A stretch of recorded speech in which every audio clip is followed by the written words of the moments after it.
সাঁওতাল কিশোরী জ্যোতি ছোট্ট একটি গ্রাম কচুয়াতে তার বসবাস, কিন্তু তার স্বপ্ন আকাশের সমান। সে হতে চায় একজন বিজ্ঞানী। ছোটবেলা থেকেই তার স্বপ্ন একদিন একজন বড় বিজ্ঞানী হবে। সীমিত সুযোগ সুবিধা, আর্থিক চ্যালেঞ্জ এবং সামাজিক বাধা সত্ত্বেও সে তার লক্ষ্য থেকে একটুও সরে যায়নি। জ্যোতির গল্প শুধু একজন মেয়ের গল্প নয়, এটি অধ্যাবসায়, শিক্ষা এবং আত্মবিশ্বাসের এক অনুপ্রেরণামূলক যাত্রা। এই ভিডিওটিতে তুলে ধরব জ্যোতির অনুপ্রেরণামূলক যাত্রা, তার স্বপ্ন এবং সংগ্রাম, তার সাথে তার অদম্য ইচ্ছাশক্তির গল্প। সমাজের পিছিয়ে থাকা একটি জনগোষ্ঠী থেকে উঠে আসা একটি মেয়ের গল্প, যে বিশ্বাস করে জন্ম নয়, মানুষের স্বপ্ন আর পরিশ্রমই তার ভবিষ্যৎ নির্ধারণ করে। চলুন জ্যোতির মুখে শুনে আসি তার বিজ্ঞানী হওয়ার স্বপ্নযাত্রার সেই গল্পটি।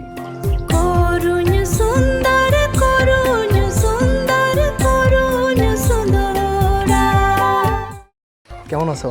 ভালো, আপনি কেমন আছেন? আলহামদুলিল্লাহ। তোমার নাম কি? জ্যোতি হাসদা। জ্যোতি হাসদা। তোমার বাবার নাম? জোসেফ হাসদা। জোসেফ হাসদা। তুমি কোন ক্লাসে পড়ো? Inter first year. Inter first ইয়ারে। কোন কলেজ? মুন্ডমালা মহিলা ডিগ্রি কলেজ। তোমার বিভাগটা কি? সায়েন্স। সায়েন্স। ওয়াও, তাহলে পড়াশোনার দিক থেকে তোমরা মোটামুটি এগিয়ে গেছো, তাই না? তুমি যে জায়গায় পড়াশোনা করো সে জায়গায় কি সাঁওতাল হাতে গোনা কয়েকজন নাকি অনেকেই আছে? কি সায়েন্স বিভাগে? সায়েন্স বিভাগ না, ওই কলেজে? কলেজে আছে অনেকে। অনেকে আছে, তার মধ্যে সায়েন্সে কম? সায়েন্সে আমি একাই। তুমি একা? মানে সায়েন্সে পড়ার জন্য তো প্রথম সারির স্টুডেন্ট হতে হয়, তাই না? তাছাড়া তো আর সায়েন্সে যাওয়া যায় না, নেয় না। তুমি একজন সাঁওতাল আদিবাসীর মেয়ে হিসেবে সায়েন্স নিয়ে পড়ছো, এটা সবাই কিভাবে দেখে? ভালো চোখে দেখে। তোমার কাছে কেমন লাগে? ভালো লাগে। ভালো লাগে? মানে সবাই নিজের স্বপ্নের জন্য পড়াশোনা করে, তো আমি আচ্ছা। সেভাবে নিজের স্বপ্ন। তোমার কি স্বপ্ন? সায়েন্টিস্ট। সায়েন্টিস্ট। ওয়াও, তুমি যে চিন্তাটা করেছো এটা বাস্তবায়নের জন্য তুমি কি কোনো কাজ করেছো? আমার কঠোর পরিশ্রম করতে হবে, মানে পড়াশোনা করতে হবে, তারপরে তো। না, এখানে একটা ব্যাপার আছে।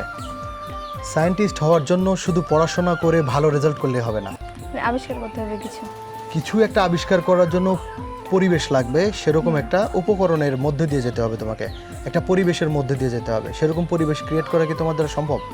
না, সেরকম তো আর হয় না এখানে, মানে উপকরণগুলো নাই। তাহলে কিন্তু সায়েন্টিস্ট হওয়া খুব কঠিন। সায়েন্স সেটা তো নিয়ে পড়া আর সায়েন্টিস্ট হওয়া খুবই কঠিন। খুব কঠিন। অ্যাকচুয়ালি আমি খুবই আনন্দিত এবং অভিভূত যে তুমি একজন সাঁওতাল আদিবাসীর মেয়ে হয়ে সায়েন্স নিয়ে মুন্ডমালা মহিলা কলেজে পড়ছো। আসলে আমার খুব ভালো লেগেছে।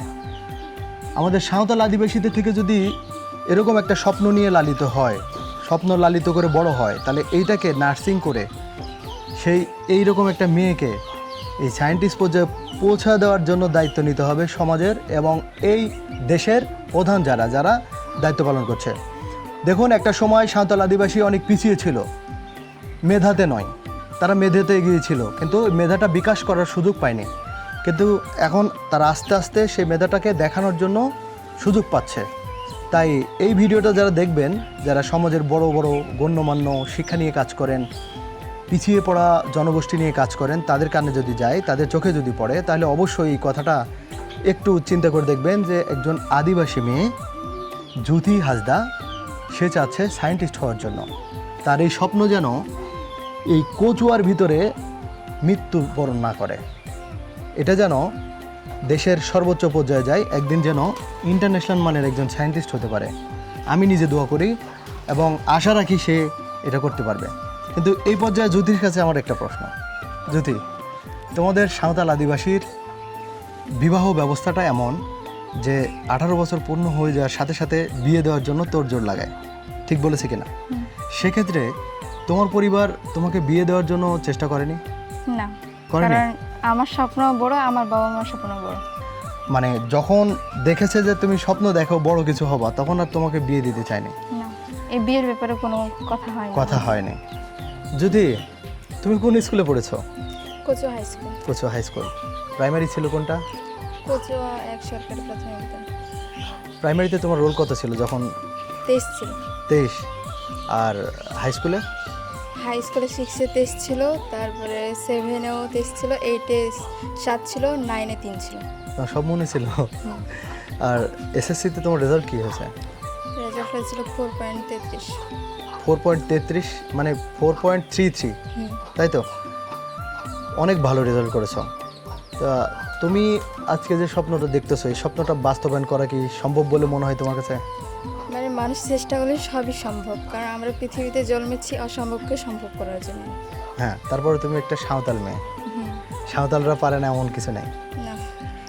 সাঁওতাল বিদ্রোহের কথা জানো তুমি? হ্যাঁ, তুমি তোমার ধর্মীয় সম্পর্কে কতটুকু জানো, ভালোভাবে জানো? এত ভালোভাবে জানি না, কিন্তু মোটামুটি কিছু জানি। তোমাদের ঐতিহ্য সম্পর্কে? ঐতিহ্য আমাদের একটা ট্রেডিশনাল পোশাক আছে, তারপরে আমাদের ধর্ম আছে, 5টা উৎসব আমরা পালন করি। 5টা উৎসব কি কি? সোহরাই, তারপরে লোবান, এরো, তারপরে হরিয়ার সিম, আর আরেকটা কি? বাহা? বাহা। বাহা ভুলে গেছো? বাহা ভুলে গেলে তো তুমি সাঁওতালি না।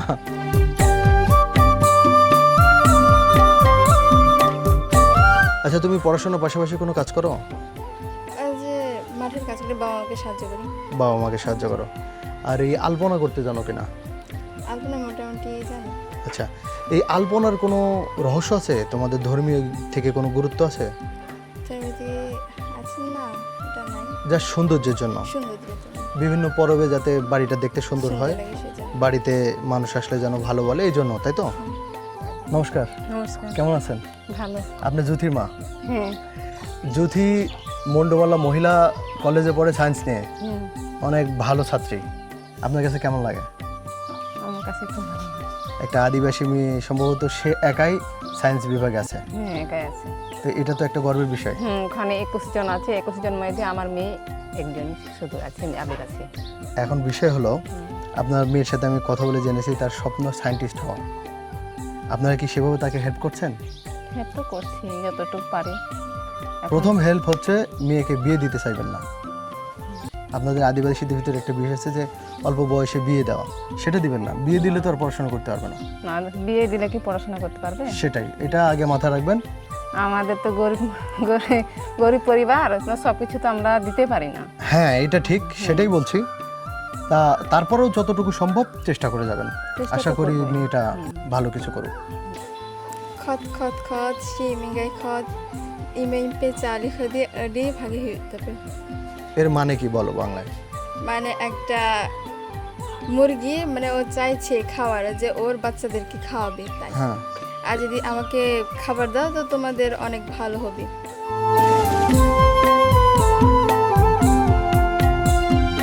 একটা স্বপ্ন, একটা সংগ্রাম, একটি অনুপ্রেরণা, এটাই জ্যোতির গল্প। ভিডিওটি ভালো লাগলে লাইক দিন, আপনার মতামত কমেন্টে জানান। এরকম আরও অনুপ্রেরণামূলক গল্প দেখতে চ্যানেলটি অবশ্যই সাবস্ক্রাইব করুন।